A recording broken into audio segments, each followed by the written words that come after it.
you're here, I'm queer, and welcome back to my channel.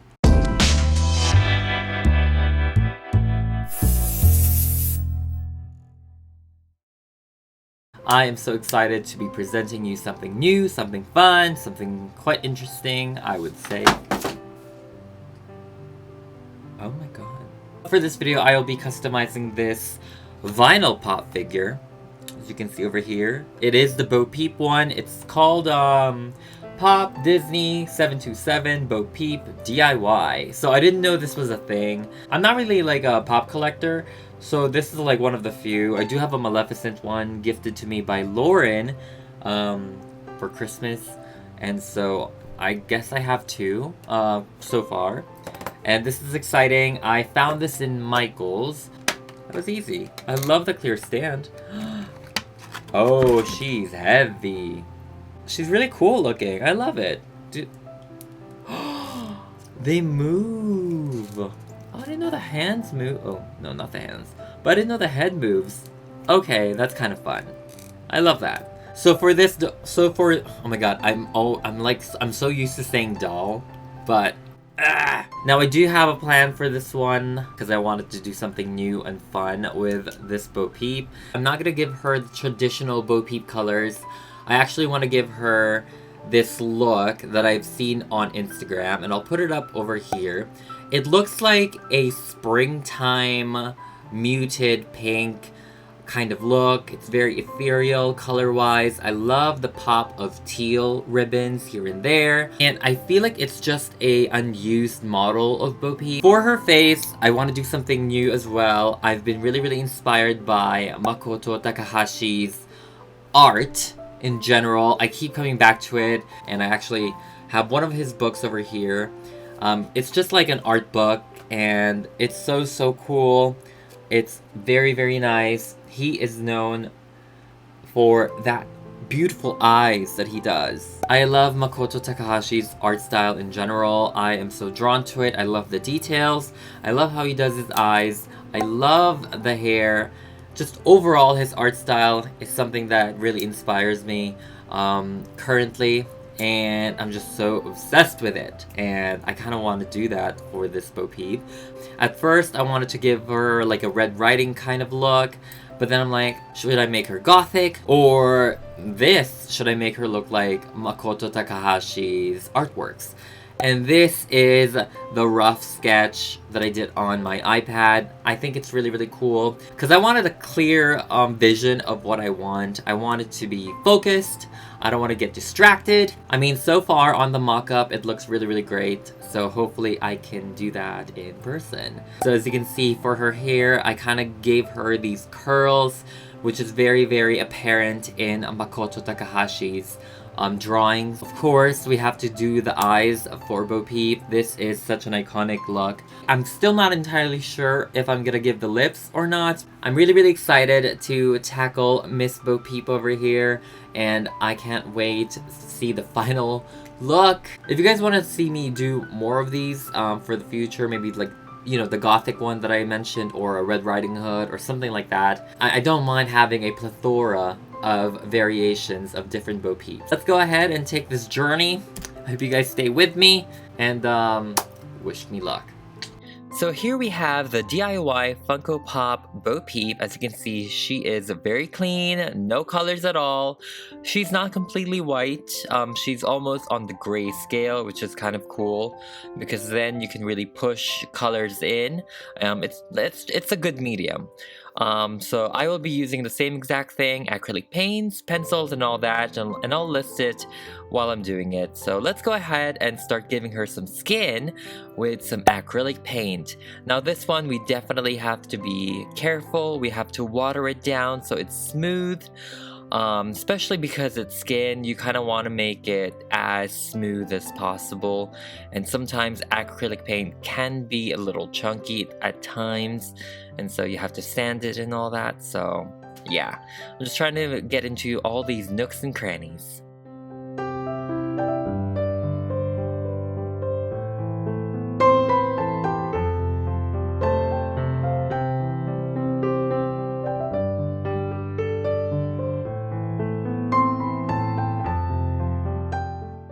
And then I take my yellow acrylic paint, this is almost a canary yellow, and I do her hair. Mind you guys, I forgot her hair in the back, so we'll work on that later. But I'm gonna go ahead and add it all up and make sure we don't get it onto the skin. Because I wanted to focus on her face more, that is the focal point, I sprayed this with Mr. Super Clear 3 times to prime it, and so we can go ahead and sketch on it. We're using the same exact things, like this is my tried and true watercolor pencils, and we're doing the same method. We're gonna layer it with a lot of layers to create dimensions and opacity with the pencils. And as you can see, I'm just adding all of these swirls and tendril curls, and I love it. I love it so much.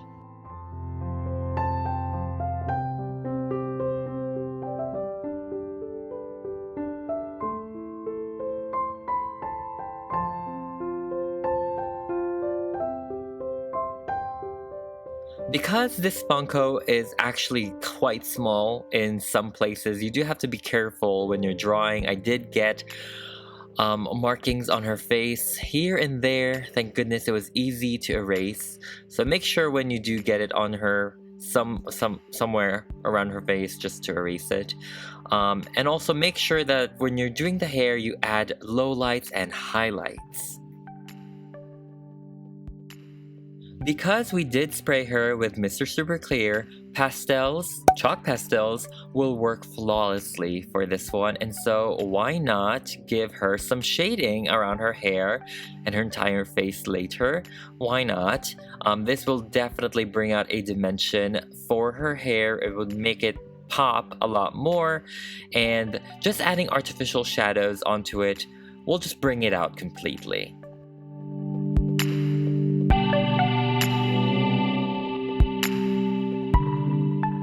Let's take a break from the hair and let's go ahead and work on her starry eyes.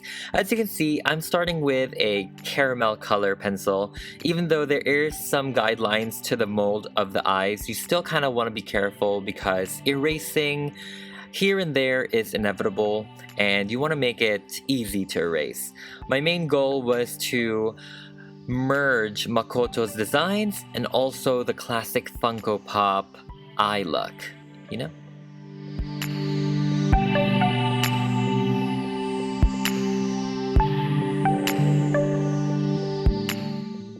We're still technically in the first layer, so let's go ahead and add her blush. You guys know I get carried away with blushing, and it's no different for this Funko Pop. I just love it. I feel like it just brings some sort of life to a character, and I love it so much, especially on the nose. It makes them look shy. I will also go ahead and add her eyeshadow, and this one I'm just using hints of browns here and there from deep to medium browns because as you can see the payoff can be quite weak because we painted the skin, but the key, like I said, is layering. So I think I did the blushing at least 4 layers just to really make it kind of opaque and have the colors not flaky, and as you can see I'm just putting it underneath as well. So let's not go too extreme. I know myself, I can get too extreme. So I'm trying real hard to reel it back in, you know?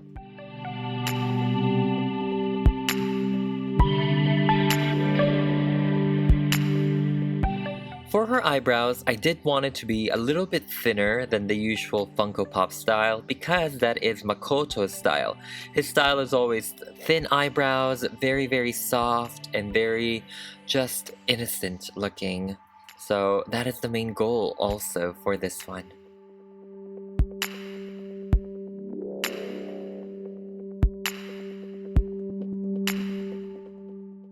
And now it's time to tackle the black. So this one is technically the pupils, but it's also a part of the iris for Makoto because obviously it's like the shadow of the iris fading into the pupils and then into the blue iris. So it's really cool. It really does give you the galaxy effect. And as you can see, I had to put it. I had to put an eyeliner on her. I've seen some Funko Pops with eyeliner. Makoto doesn't really do it, but I have to do it. I'm also adding the lashes with a kind of burnt sienna color first, just so that it also acts kind of like a shadow, and then we'll go back with it in black.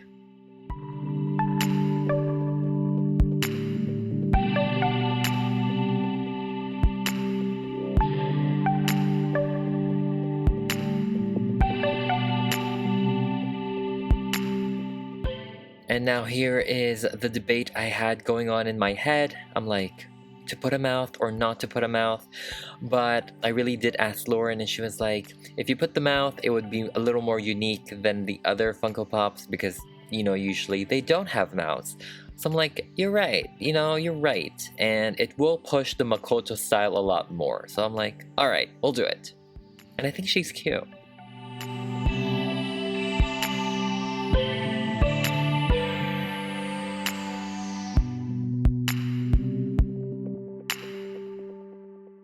To those of you who are obsessed with Japanese artists, let me know down below who is your favorite, who is your stan, who are you obsessed with, what's their art style and all that.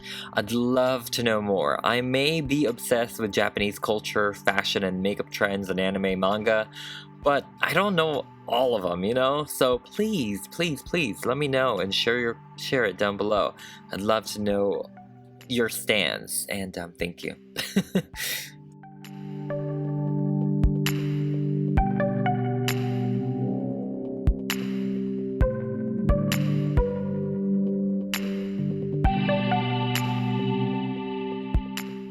As you can see, I'm also kind of blushing her elbows and also her wrists and fingertips, just so that it kind of really blends in together with her face.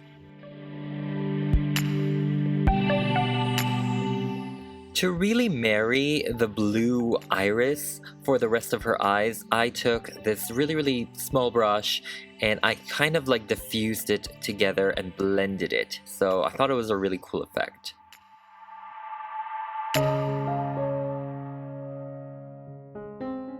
And now we're actually starting onto the starry eye effect, and this one is just so cool. It definitely has its own formula, and yes, I had to go back and forth with reference images, and I just thought it was really cool. I started with pencil first before going in with my paint, just so that it's easier to correct myself if I make mistakes.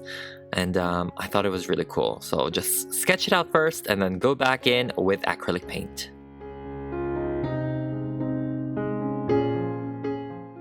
Now I'm taking my very small brush. You have to be very delicate not to make mistakes here and all that. And I don't know, this art style is just so cool. I believe it is called like a starry eye effect for Makoto, and that's kind of like why he's famous for it. All of his eyes have it, and it's so cool looking at his art book. He would draw different countries, different races, different colors, ethnicities, but they all have this eye style. And I'm like, wow, they're just so beautiful.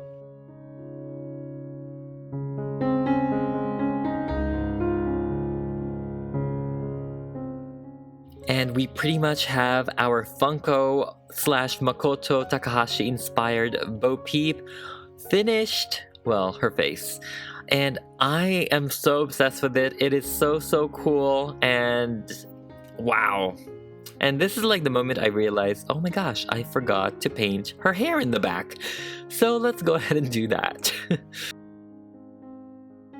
I'm doing the same exact steps with her face, with this one, you know, sprayed with MSC, coated with acrylic paint, sprayed again with MSC, go ahead and blush it, add watercolor pencil details, and so yeah, it's the same exact technique as you would do for any face-up, it's just that we're doing it for the whole body. I've always loved Funko Pops, I just never collected them because I know I would go crazy collecting them, but I love the range, like drag queens, Vocaloid characters, anime characters, manga, game characters, reality show characters, like there's just so many. I feel like they are the US version of like Nendoroids of Japan, which is, you really shouldn't compare them because Nendoroids are a whole thing. They're so detailed. You change their face, you change the hair, all of that. You change the pose. But, you know, in terms of like making things look chibi and cute and kawaii, they're like our version. They're like the US version, alright? And now we're finally done with her face and hair. And so now let's paint her bonnet. Technically, obviously, because we are doing a different version of Bo Peep, this should be a hat. But I'm like, we're just gonna put the color variation.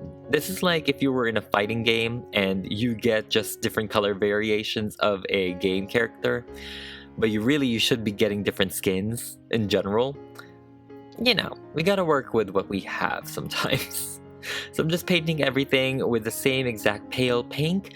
And this was obviously pre-planned, so I know where things go.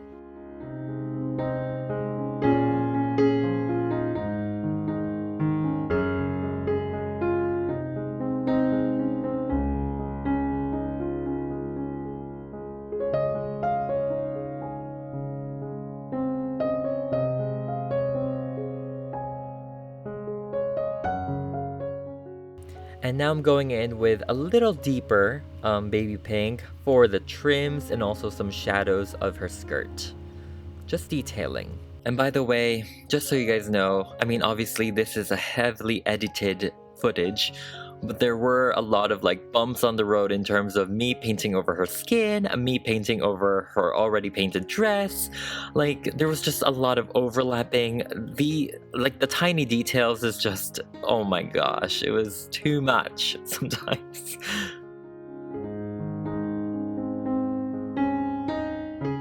And now let's go and add the teal blue pop of color. And I don't know, I just thought that was such a cool detail. Like it was just such a darker teal. And now I am gonna go ahead and sketch out the ribbons in front of her dress. And just so you guys know, every time I work with pastels and also watercolor pencils or pencils in general, just know that I already sprayed it with Mr. Super Clear because it will not work. Like, if you just do it on regular paint, yes, it can leave marks, but it's not gonna be like your actual drawing. You're pretty much just leaving like marks and you're just like almost engraving onto it. So, just a pro tip.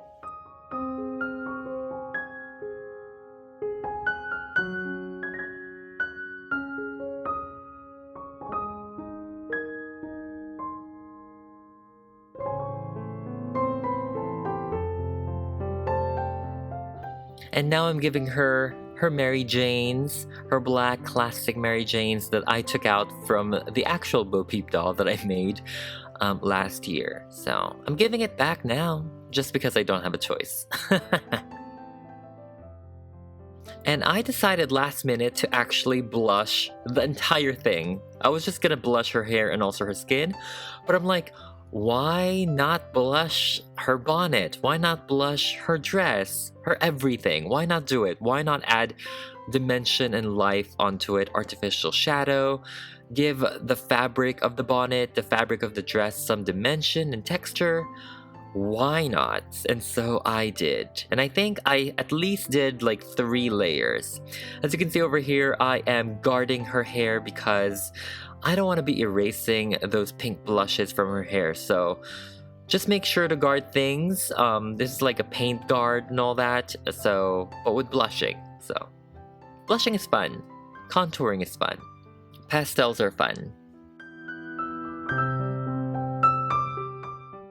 This is also a good way to actually kind of give different dimension in terms of colors for the fabric. Like I also added corals and oranges here just to give the dress kind of like a peachy look. So blushing can really bring out a certain look to anything because it's subtle, you know?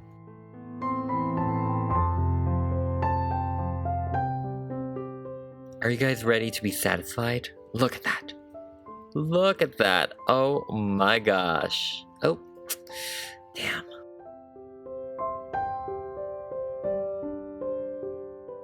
And now it's time to actually add the decorations onto her dress, and I'm just using my tried and true acrylic paints for this one. And this part was definitely very cool, very tedious, but very cool.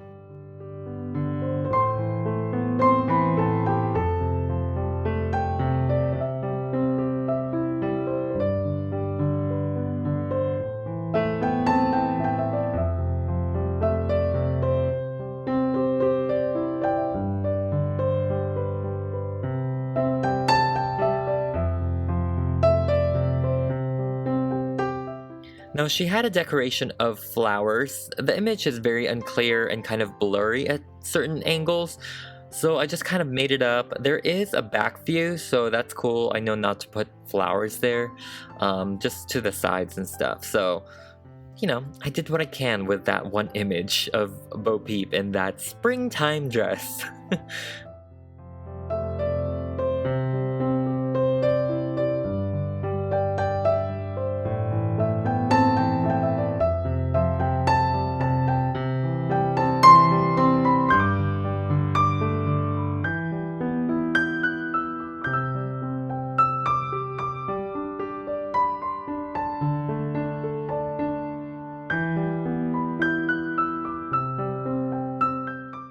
And now we have her skirt completed. As you can see, it looks really cool.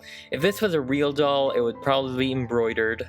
And now let's go ahead and work on her staff. And I put a base of white first, and then I'm going back in with white pearlescent paint.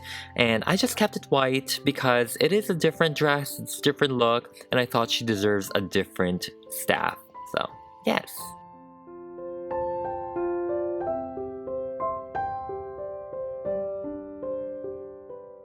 And now I'm taking these ribbons, they are miniature ribbons, and I'm painting them teal. They will go to the back of her hat or her bonnet, and also the back of her dress.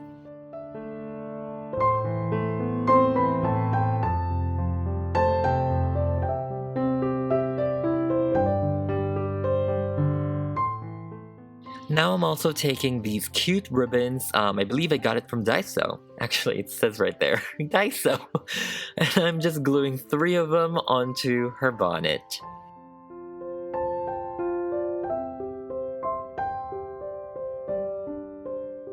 And now we're done.